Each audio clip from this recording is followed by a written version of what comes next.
Kwanza nashukuru na tumepokea kwa masikitiko makubwa sana, lakini kwa namna ambavyo mimi namjua Emmanuel Matias almaarufu kama MC Pilipili, nishafanya naye kazi ya usakaji wa vipaji Tanzania TMT. Ilikuwa around kama 2013 hivi. Yeah. Lakini baada hapo akawa ameshine sana kwenye shughuli zake za UMC na ushereheshaji katika shughuli mbalimbali kama za event na nini. Yeah. Kwa ni mdogo wangu. Ulipopata taarifa za msiba wa MC Pilipili, kwanza ulizipataje? Na lakini pia msiba wa MC Pilipili inasemekana kwamba alipigwa. Kama kwa ulipomfahamu, alikuwa ni mtu wa ugomvi ama uaminifu? Taarifa nilipata kwenye mtandao na uzuri tuna group letu. Kwa hiyo tukahakiki kwenye group, likaja taarifa likaamini kweli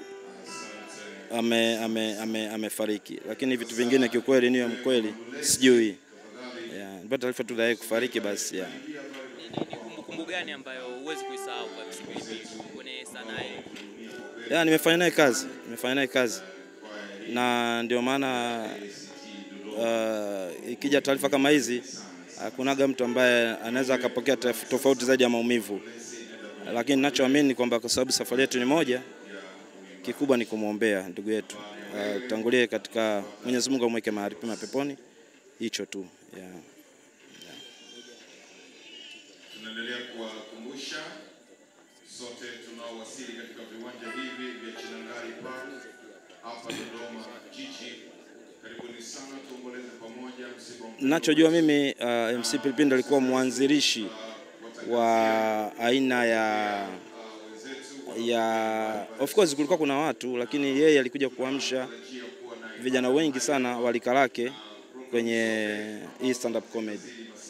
Na ndio maana umekuta watu wengi wanafanya, lakini hata wengi ukiwauliza wanakuambia kabisa kwamba MC Pilipili ni moja kati ya wasanii ambao walikuwa ni chanzo cha uanzilishi wa stand up comedy Tanzania.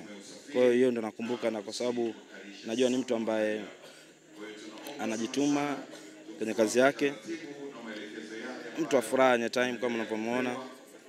Kwa hiyo nakumbuka vitu vingi, na pia nimefanya naye kazi kama ambavyo nimekwambia. Yeah.